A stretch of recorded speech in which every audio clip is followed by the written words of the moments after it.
Welcome to another edition of Kyle Meredith with the interview series presented by WFPK at WFPK.org, Consequence of Sound, and the Consequence Podcast Network. Thank you so much for checking us out. As always, you know the drill. If you like what you see, hit the subscribe button. Put out 3 new interviews every single week, a brand new one every Monday, Wednesday, and Friday. So it's a great way to keep up with your favorite artists. And I'm so excited today. I got Doug and Dan from Hoobastank on the line. Hi, guys. Hello. Hey, how are you? I'm doing great. It's good to see you both. We got a few things to talk about. A bit of that has to do with some time traveling. I know some stuff, also some current back in the public spotlight through the internet culture. I know we'll get to here in just a few moments, but it's the 20th anniversary of the debut album from Hoobastank, which it's fun because it also ties back in. Like, I started in radio in 2000, and your all's record was one of like the first big things I think that ever came along with me really getting into here. So it's a special record for me. And to celebrate 20 years, I should just first say congratulations to you, because I know that's a pretty great landmark. Yeah. What, that we're still alive after 20 years? It's a little weird though. I like congratulations. I feel like you get congratulations when you accomplish something. I'm like, well, we've just stayed alive for years. Yeah. So is that what you tell people that have been married for 20 years? Congratulations. Yeah. Staying together. Congratulations. That's it. Congratulations. It is. You did stay alive, so there is that. I mean, that's not wrong. So no, you're absolutely right. Because if you rewind 20 years ago, it we could have easily only lasted 3 years and then just told each other to fuck off and walked away and never seen each other again. But we did that actually. But we it was that fuck off. We're out of here, and then I'll see you tomorrow. Slow motion hugs at each other. Wait, the song's taking off? Okay, no, we'll stay. Yeah, same time tomorrow. Yeah, I love you. The interesting thing that I have read about with this record is it was almost a completely different record. I mean, going back, I mean, right, you guys were at first had recorded what would have been called Forward, and then that was scrapped. Is that the way the story goes? Not necessarily. Yeah, yes and no, I guess. We got signed in August of 2000. In 1999, we got turned down by basically every label that we were shopping around. And we basically in 2000, we kind of pushed like a hard reset for us. We parted ways with we had a sax player at the time who we were trying to like transition to maybe keyboards or something, we parted ways with him, and we had 3 or 4 or 5 song ideas that we then demoed. And I think at the time we were considering changing the name. Like, it was going to be a hard reset. And I know before we had a chance to change the name, we ended up getting a record deal, And so this 5-song demo, I think it was floating around it was just called Forward at the time, And then when we signed our deal, we didn't even sign as Hoobastank. We signed as the individual members, because it was our intention at that point to probably change the name. And since we were going to go from a band that was pretty much based in LA and Southern California to potentially national and a global stage, we thought if there was ever a time to change this terrible name, that was it. This is it. Like, we've been given a chance, And our A&R guy showed up at a show. Was it our first show after we signed? Something like that, yeah. Whatever. We were like, it was at the Whiskey or the Rocks or somewhere in Hollywood, and the audience was chanting the name before and after, basically throughout the set. And I remember he comes up after, and one of the first things I remember him saying is like, "Dude, you guys cannot change your name. Like, it has to be this." And so Paul Pontius is to blame. Paul Pontius. So for better or for worse, it is what it is, and that's we stuck it out. But there is that 5-song demo, or whatever you want to call it, with all like 4 songs that on. They're all ended up on the self-titled debut album. We did re-record them, but they were on there. Yeah, I'll go into that name just for a second too, because I do remember when I first heard it, it was more, I think, what people concentrate on. It was the second half of the name was Stank. And I thought that was a funk term. There was always a funk term. And I sort of heard that in your guys' music a little bit too. And I think that makes sense coming. And I mean, sax maybe isn't really where the funk part comes, but I sort of made that connotation, you know, and it wasn't so much heard in the singles, I guess, with Crawling in the Dark. But I think what I started learning a little bit later, like, I guess that made a little bit more sense to me. It's interesting though that you couldn't get out, couldn't get out the door with changing that up at that point. Like, had to stay. Yeah, you know what? For it was a perfectly appropriate name for how funky we were at times, uh, from 1995 to 2000. You know, with the horns and yeah, a lot of slap bass and whatever. We had definitely a funky side to it, so it was completely. And we were a bunch of teenagers, so that also is appropriate. Um, Yeah, I feel like we evolved with the name, didn't really, but that's fine. you It did. is what it is. So what did you attribute to finding your style at that time? Like, what eventually drove you guys into the sounds that we heard on that debut? I just think that that's natural growth of childhood, what we were listening to growing up. I mean, you got to think that the first album that we made as Hoobastank, it's the first music we created really. Well, we created music together before that, but that was our first piece of music that was really presented to the world. It was I just think it was a combination of all the crap we listened to growing up, whether it was the Seattle stuff. I mean, Doug and I, we were both really, really into that stuff. And I feel like at that time, we were such sponges just soaking up that, Pearl Jam, Nirvana, Soundgarden, Alice in Chains. But we also dug Metallica, and all those bands, by the way, had their heavy aggro punk or metal songs or heavy rock songs, but they also had the softer side of them. Nirvana had Something in the Way. Metallica had on every record their version of a slower song, and so I just think growing up listening to all that stuff, even Tool, you were way into Tool, who I love as well. They were all over the place. So I don't know. I feel like it kind of makes sense how we ended up sounding that way Mhm. based off of what we listened to. What about Dan? I pull it real quick. Uh, your guitar. I mean, the guitar sound ended up being a defining sound for Hoobastank in those early days. I mean, where did that sound come from?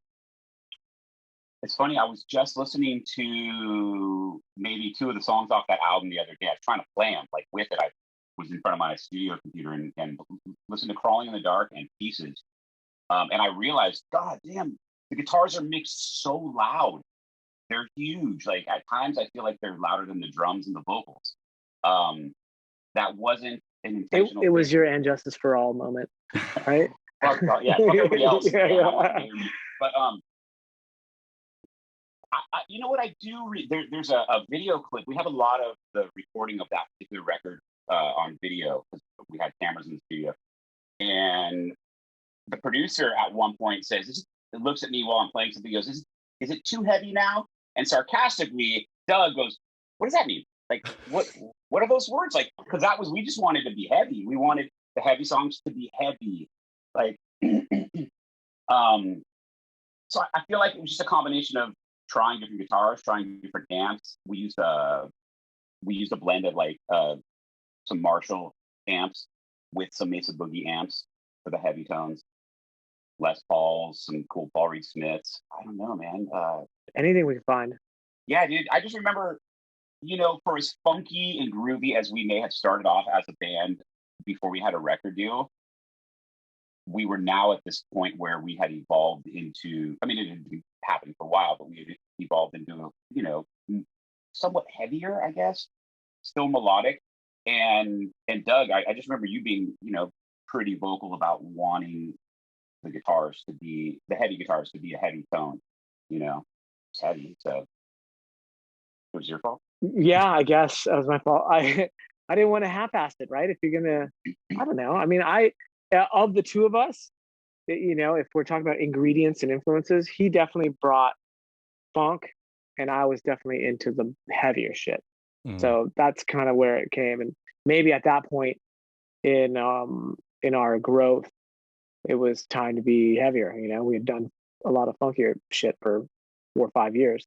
I don't know. It didn't happen overnight, but I don't know. There was something. I think I probably remember envisioning playing the songs live, and I wanted energy and I wanted power, behind the music. And being a novice, I was just like, that's got to be heavier guitars, without realizing it could be accomplished many other ways. Right. But yeah, so maybe I'm to blame for Well, that. at that time too, we were listening to heavier stuff. We were going to lots of concerts at that time. I'd say like in 95, 96. And like we'd go see Deftones play at the Whiskey in like tiny little spots. We saw Korn play at the Whiskey, and the Whiskey, for those of you that don't, it's just, they're small venues, Hollywood small venues, dope places. But those guys went on to play arenas and shit like that. But those are the bands that we were digging on and listening to their albums. Probably around that time. I mean, I can't remember, around 96, 97. Mid to late 90s, yeah. Sneaking into 21 and Over shows.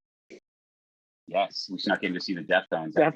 With the Dragonfly in Santa Monica. Who was on the roof? Somebody was on the roof. You were on the roof. We got busted. We were underage, and it was like a 21 and over, yeah, concert. And Deftones were playing this little tiny spot. I must have been like 18 or 19 or something like that. And like, a couple of us couldn't get in. We were underage, and so we like went around the back of this place. Somehow we climbed onto the roof. Three of us are on the roof. It was like Mission Impossible. Looking down at like the indoor, it was still outdoors, but once you're inside, you can go to the outdoor area. Right. We're like, fuck, are we gonna get down there, dude?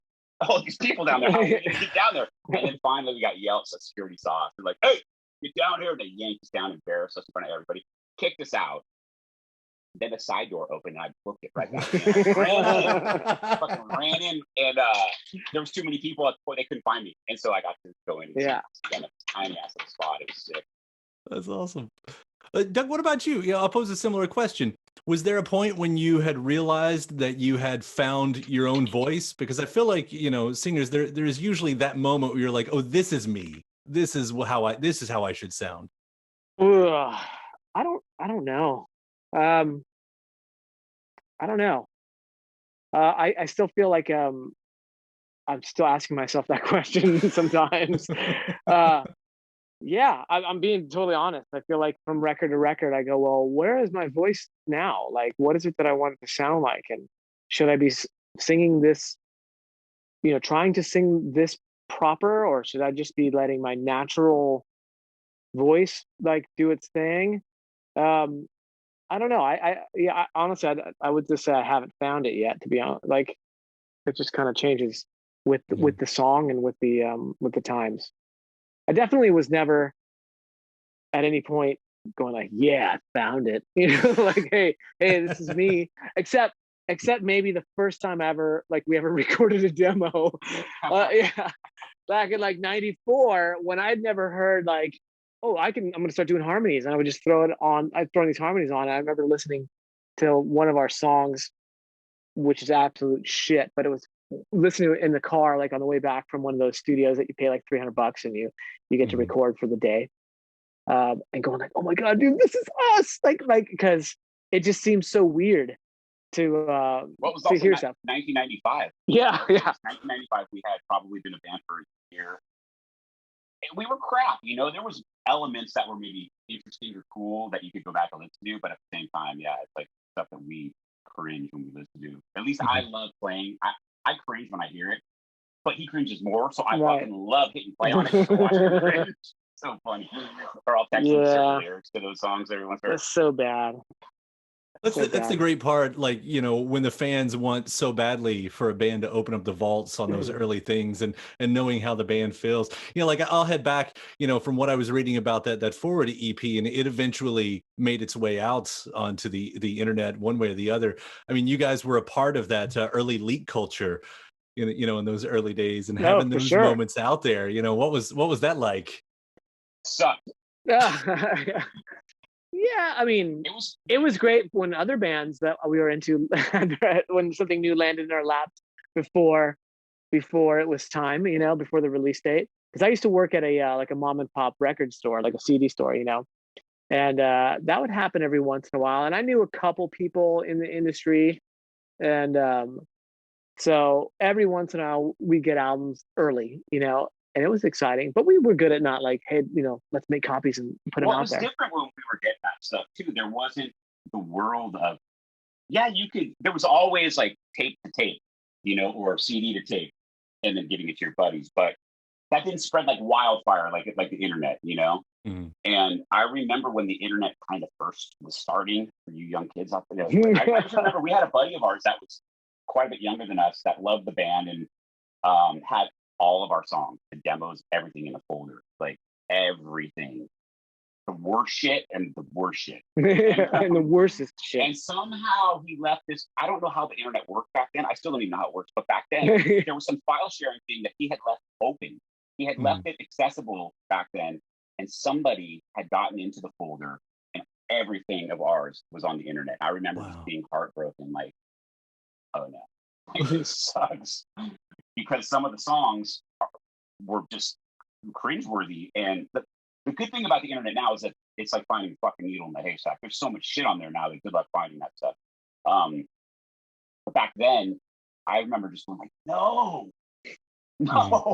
like I don't want this stuff out, So. Especially, I mean, when you get stuff from Kazaa and LimeWire, it'd be misfiled and half of it there anyway. And Napster was, I know, the best of it, but it was so unreliable that even if, someone like me were to stumble up on this, it would probably be half there at best, so you had that going for you at least. So it would sound even shittier than it really right. It would. Yeah, absolutely. So we would sound even shittier than we were. Yeah, we're good.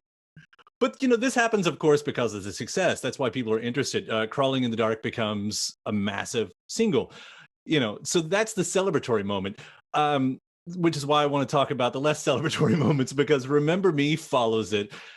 And it doesn't hit as big as it. Was there ever that fear in the camp, like, oh no, we've had the hits and the second one's not doing as good? I mean, of course, by the time the third single out, it would come back around. But did you ever have that feeling like, I think you got success fast? I think you got the order wrong, but yeah, Remember Me was the third single. Oh, my bad. Running away was the second single. That just screws up the whole question. Then it doesn't even matter. Yeah, and it actually did really well. So we were like, no, Running Away, yeah, of course, was huge. So I'll just scrap that one. Throw that out of there. Well, Running Away, I remember as chart position wise, it performed better than Crawling in the Dark did, but I think Crawling in the Dark was more popular. I think Crawling in the Dark people appreciate that more and dig it. But I do remember those two songs doing really, really, really well, and then and then Remember Me not doing quite as well. And I remember maybe it sung for a second. I also didn't necessarily think that was a single. I remember when they wanted to release it, going like, "Really, that song?"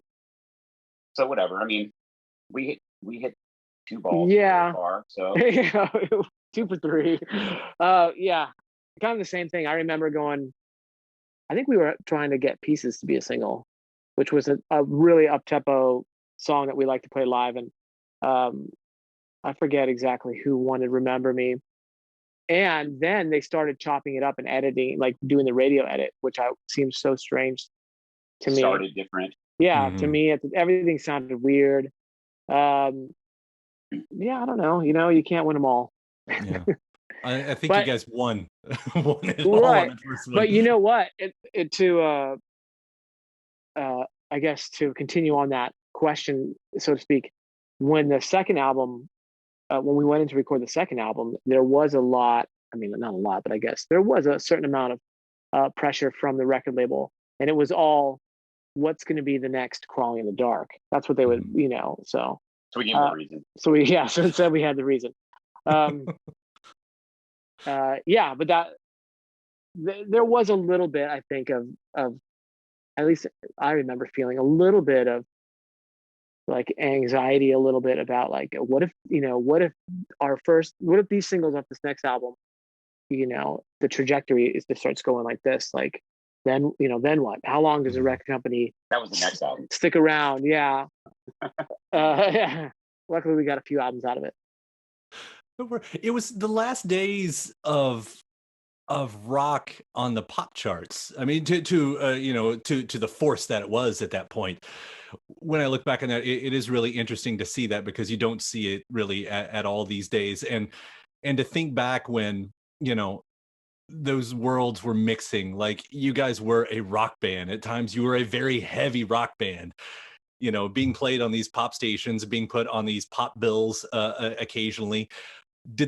What was that like with the worlds colliding? Was that like, were there awkward situations? Was it pretty natural? Um, it's a little strange. Are you referencing more about the Reason album and how I guess that by kind that point, since we had went to there, yeah, yeah. we didn't we weren't billed on a lot of pop shows off the debut album. Mhm. We I guess if you can like chart your own career path, it kind of seemed like the one we would have charted if we had any control over it, like like you think you do at the time. Um, yeah, we're put out of some successful rock singles. We're a rock band. The music fits these how we saw ourselves, like self-image wise and stuff like that. And the perception of ourselves was the same as the perception of our audience, like everything seemed to match. Um, and I guess that's kind of how we thought it would go. We're building a following, and we have a successful first record, and we kind of build off that and go and build this fan base. Um, and then when the Reason came out, we did get at that point we started getting billed, not a lot, to be honest with you, not a whole lot, but every once in a while we would get billed on these more pop shows or shows with more pop bands and stuff like that. And that's when we went from playing, a House of Blues and small theaters filled with teenagers and young 20-year-olds going nuts and crowd swimming and moshing, to playing like amphitheaters, sheds on our own with those same kids and their parents now, like or younger, the 14-year-old kids, the parents. And at the time, it's awesome. It's not like you go out there and go, fuck this, like all you 20,000 people, like you're not the people who really like the band. What was the single off the last album? Like, although you're thinking that in a weird way at times, not when you're on stage, but when you're off stage, maybe. And those are the fans that will fill up huge arenas and venues while you're hot. But then the next, it's an old story. The second the next thing comes along, those people they're not going to be back at your shows, So it was a little bit of a double-edged sword. Like, you enjoy this incredible amount of popularity and success at the time, at the risk of alienating, an amount of people that were there from the beginning, who may have been like turned off by the fact that, oh, now there's this band that's, this was my band, and now everybody knows this band, and they're huge, and now I don't want to be a part of it, And I get that mentality, I totally get it. I don't think it's the healthiest way to look at things, but I understand that feeling because I've been there. So you enjoy it while you can, because it was out of our hands, and then you pick up the pieces, so to speak, after, if there's something to be picked up, and you keep on going. No, during that time, I mean, speaking of pop culture moments, you guys were also part of the Scorpion soundtrack, and that's where the song was it "Losing My Grip," right? That's where that comes from. I don't know, did that add to any more of the pop culture moments, or was that just like one of those, here's a song, there's a soundtrack, and then it's out of our world from there? Yeah. That song was actually written and recorded during the first record. We didn't go and write it for that movie. Yeah, it was written, recorded. It was a B-side. But it wasn't. We didn't know it was going to be a B-side until we knew we were going to put 12 songs on the album, I think, and we had a couple songs extra. We had several songs extra, so we had to chop some off anyways. We did not know that was going to be chopped off, I don't think, when we wrote it, and when we were recording it. It wasn't until later. Yeah. But yeah. Yeah, I missed the. I don't think I've seen the movie. I don't think I. Well, I was going to point. I think the song has outlasted the movie. Honestly, all right. I believe the song has outlasted. But I do, That was one of my favorite things about bands. It's still a hobby of mine these days, you know, to dig and find those lost soundtracks and lost B-sides and everything. There's That always and apparently David Hasselhoff. Is that David Hasselhoff? where at Bowie, No, I Kerouac. can't. I can't tell. Where? Under Bowie. Who is that? Oh no, that's Bowie too. This is two Bowies. Oh, it looks like Hasselhoff from here. You know, over here, that's soundtracks and soundtracks and soundtracks. That's Oh, like okay. 4 different rows of soundtracks over there. Oh. No Hasselhoff though. This whole time unfortunately. I'm going, dude, he likes Knight Rider. Look, that totally looks like him. Yeah. Oh wait, Yeah, is that Bowie. what's that? The first one of Bowie? What is that from? Like really blurry to me. Is that the? That's the Loving the Alien box set that they came from. So that would have been 1983. It's 80s Bowie. Yeah. That Bowie was in. The movie. Oh, that's Labyrinth. That's what The Labyrinth, yeah. Yeah. You know what? Bowie, Hasselhoff, same, you know? You know, that's going to be the Germany point from this interview. It's What's that? Yeah, exactly. I should have never. Fuck. You think I'd learn after 20 years of this? Like, that's going to be a headline. Hoobastank thinks Bowie and Hasselhoff are equal. Can't tell. Yeah, can't tell. Yes, can't tell Knight Rider from the Labyrinth. Yeah, I can. Bowie's way better than Hasselhoff. For the record, it just on these little phones and my eyes, you know, they're not like they used to be. If Hasselhoff did the little lightning bolt thing right here on his face and just took photos of it. Yes. If Hasselhoff dressed up David Bowie for Christmas. Yes. For Christmas, though. manifest that Yeah, out of the world. let's make it happen. Make it happen. We got to hit on the more recent pop culture moment for you guys, of course, because the beginning of this year, the Reason does end up on TikTok, which is always something out of a band's control. That's got to be the most bizarre thing, you know, as I've talked to some other bands that have had that moment too, because there you are just living your life and suddenly this whole other thing takes root and happens. What was that experience for you all? Because again, weird, I assume. I love that it's already in the past tense. It's still going. This will be like 3 weeks from now. It's good. Trust me. Yeah. We joked about it. We're like, oh, we got 4 minutes left. You know? I had TikTok. I have a 10-year-old daughter who had TikTok, but even she barely ever used it. We started hearing from friends and management like, yo, there's this thing on TikTok. Do you guys have TikTok? We're like, no, we're not. Yeah, no. And like there's this thing, people are doing this like little challenge and they're using the beginning of the Reason and they're, you know, doing things that they regret and they're mouthing, I'm not a perfect person. And we're like, cool. And then, you know, next week, the manager called back in, yo, it's like, there's like 300 million people doing this thing. Maybe you should chime in. And we're like, okay, cool. And 2 weeks later, we still haven't done anything. And, you know, at some point there was too much. It had gotten really big apparently. And so we just decided to chime in with our own version of something regretful. Being that the band name, and then that video got really huge, like, you know, a couple million views and, you know, almost 100,000 followers overnight. So that's it. Next thing you know, we're doing a bunch of interviews and trying to figure out how to use this platform because I don't know. To be honest with you, social media in general has been like homework for this band since day one. Never been. Maybe we kind of took with us the old mentality from the 90s and stuff like that, where you're still making flyers and you know, that kind of self-promotion. But are you guys putting up flyers around town still? That's not going to work on TikTok. I know. We've talked about it actually jokingly, and then put it on TikTok of us like flyering lockers, you know. We've just never been the most enthusiastic about using social media. We use it because it's important, but most of it's like very factual. You know, we're playing here, and this is a picture of us doing this, and this is a video from the studio. It's all very like, you want info on the band, and it never has, by design, like shown the band's personality as far as like how serious or not serious we take ourselves.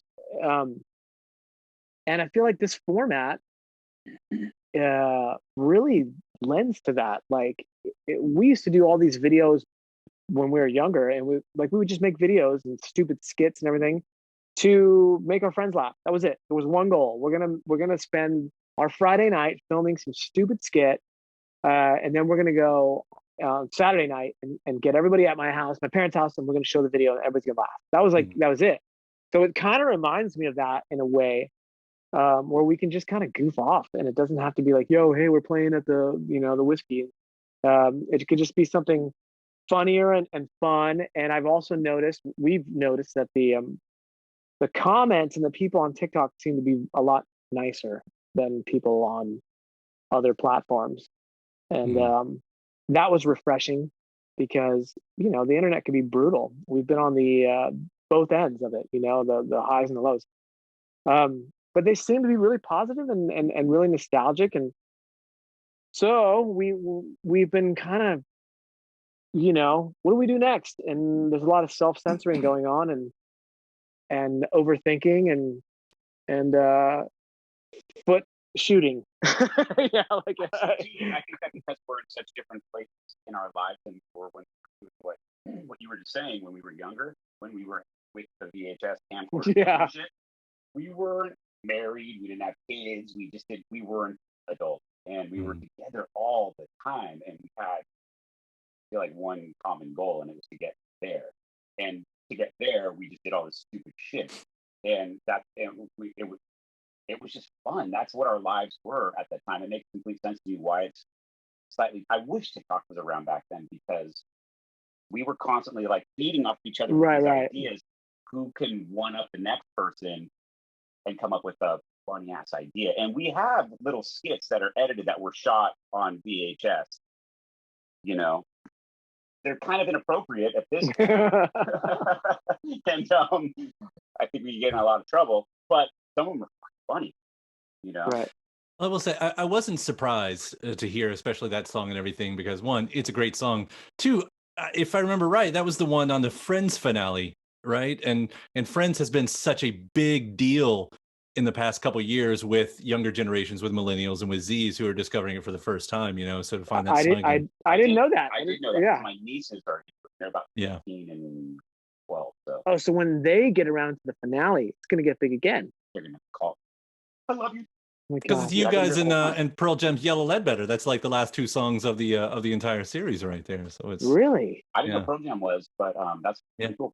Who's Pearl Jam? Who are they? Let's see what. There we go. Not true. I love Pearl Jam. I saw Pearl Jam the first time ever in 1992, Lollapalooza. You were there, weren't you? I think so. Was it the one with the Chili Peppers headline? Yes, I was there. Yeah. Anyway, yeah. It's been so cool to see really all of this happen for you guys, and all through the years. I also want to really quickly, as I know Zoom's going to kick us off here in a second, I know I want to throw a big compliment to the last record too with Push Pull. I mean, that was such a fun record. I mean, what you guys were doing there. I mean, as we almost talk full circle here with funk and some of the R&B stuff that was on there, and of course that cover, the Head Over Heels. I mean, that's one of my all-time favorites too. I loved what you guys did with there. So what's coming up next? Because that's a great last stop, previous stop. Wait, you actually heard that last record? I've heard it many times. Oh, nice. Good for you. We did that record with Matt Wallace, who was, to come full circle here, we met with him to do the self-titled album. Okay. And we really liked him as a guy, as a human being. We just kind of decided to go with the producer who had pretty much taken us under his wing up to that point and got us the record deal, and did all our demos and stuff like that. We went with, his name was Jim Wirt, but we were told to meet with these other producers, and Matt Wallace did come off my favorite album of all time, which is Faith No More's Angel Dust. And so I was way into it, and he was so cool, and he always kind of just stuck around and kept in touch with you mostly. And then after a long, almost 20 years, he got to do the record. It was good, but I appreciate it. Thanks for the compliment. No problem. It's a great record. Do you guys know when what the next step is? Not really. You know what? yeah, I don't know. The last year has just been weird, obviously for everybody. We want to play shows, man. We haven't played, just like everybody. We haven't played shows in over a year. It's a bit weird. We're starting to rebook some stuff that had been canceled or postponed because of the virus, and that's really what we're looking forward to doing. There's talks about like a summer tour, like a package tour with some of other bands from around our time ish. Mm-hmm. We also have a ton. Dan's compiled way too much footage corresponding with the first album. Everything from, you know, the rehearsals and demos and in the studio and tours and stuff like that. That album we actually have the most footage on, and I know he spent a lot of time, you know, transferring it from a tape format to a digital format. This in 2020, I'm talking like trash bags filled with these like tapes. Plus yeah, like little camcorder, those little digital videotapes, and so we're trying to figure out, you know, what would be interesting for people to see, and then also how to release it, you know, corresponding with the 20th anniversary. Maybe something on our YouTube channel weekly, or I don't know. We're stuff we're trying to figure out, but there's a lot of unseen footage and stuff like that. And I think it's nostalgic. I think people would dig it that are deep fans, the people that enjoy watching stuff like that know those songs, because it shows me recording Crawling in the Dark, you know. It shows Doug doing the vocals for Crawling in the Dark. You know, there's little things like that. At that time, it was just, it's got the little in the bottom right corner, it says the date and the year of everything. We look awesome. I look forward to seeing that stuff and hearing it and seeing the shows. Doug, Dan, thank you so much for, you know, heading back in the time machine with me here. Congratulations on 20 years of this record. Thank you. Yeah, we're alive. All right, guys, it's been a pleasure. Take care. We'll see you around soon. Thanks, man. Well, thank you. All right, bye.